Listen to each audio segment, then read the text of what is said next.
Kita awali ini sore dengan informasi. Aksi nekat seorang lansia Kecamatan Launti, Konawe Selatan menjadi viral setelah dirinya rela berbaring di jalan untuk menghentikan operasional truk PT Gerbang Multi Sejahtera.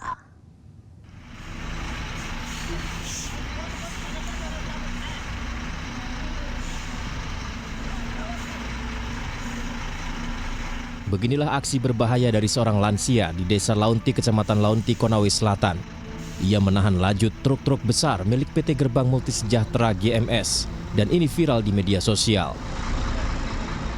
Pemilik lahan yang bernama Asmara ini rela berbaring di tengah jalan operasional truk karena mengaku berjuang untuk hak atas tanahnya yang diklaim telah dirampas dan dikelola oleh perusahaan tambang.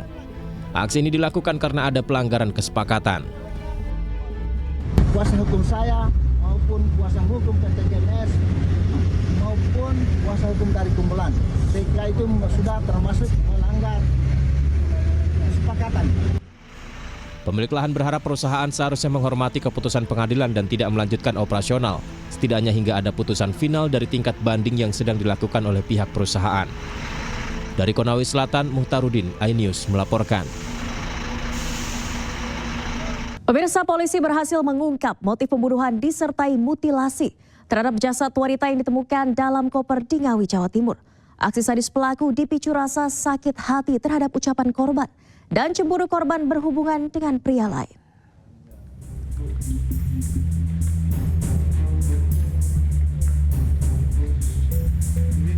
Polda Jawa Timur berhasil mengungkap motif pembunuhan yang dilakukan Rohmatri terhadap Uswatun Hasanah yang jasadnya termutilasi dalam koper di Ngawi, Jawa Timur. Aksi pembunuhan dan mutilasi oleh pelaku terhadap ibu dua anak itu dilakukan di sebuah hotel di Kediri, Jawa Timur. Pelaku kemudian membuang potongan tubuh korban di Ngawi, serta kepala dan kaki korban dibuang di Trenggalek.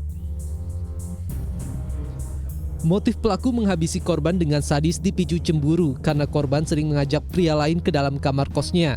Selain itu, pelaku juga sakit hati karena korban pernah menghina anak perempuan pelaku. Ada sakit hati dan juga cemburu.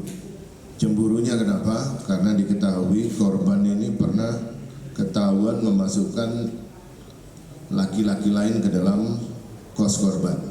Ya, sementara tersangka ini di dalam di sekitaran kos-kos korban ini mengakui sebagai suami siri dari korban. Kemudian korban ini juga sering minta uang kepada pelaku.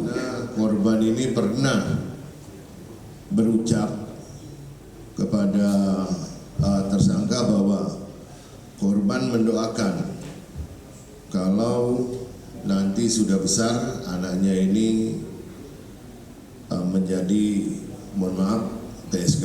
Itu juga membuat tersangka ini sakit hati.